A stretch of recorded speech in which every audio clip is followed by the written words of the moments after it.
Sometimes life feels heavy. ചിലപ്പോൾ നമ്മുടെ മനസ്സ് വളരെയധികം പ്രയാസത്തിലാകുമ്പോൾ നമ്മെ സമാധാനിപ്പിക്കാൻ പ്രകൃതി നമ്മുടെ ചെവിയിൽ ചൊല്ലും, കം സിറ്റ് വിത്ത് മീ, വരൂ എന്റെ കൂടെ ഇരിക്കൂ. വില്യം വേർഡ്സ്വർത്തിന്റെ വരികളാണിത്. കവി വീണ്ടും പറയുന്നു, and I must think do all I can that there was pleasure there.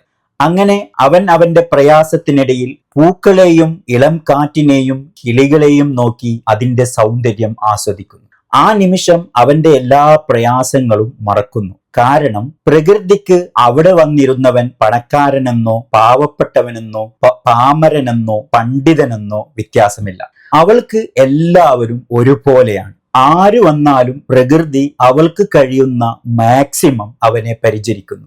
So today just breathe. ഒന്ന് ചുറ്റിലും നോക്കുക, ശ്വാസമെടുക്കുക. There is still joy here, waiting quietly for you to notice. അപ്പോൾ നിനക്ക് കാണാം, ഇപ്പോഴും ആനന്ദം അല്ലെങ്കിൽ സന്തോഷം സൗമ്യനായി നിന്റെ ശ്രദ്ധ കിട്ടാൻ വേണ്ടി കാത്തിരിക്കുന്നുണ്ട്. അതിനെ പോയി സ്വീകരിച്ചാലും. Thank you.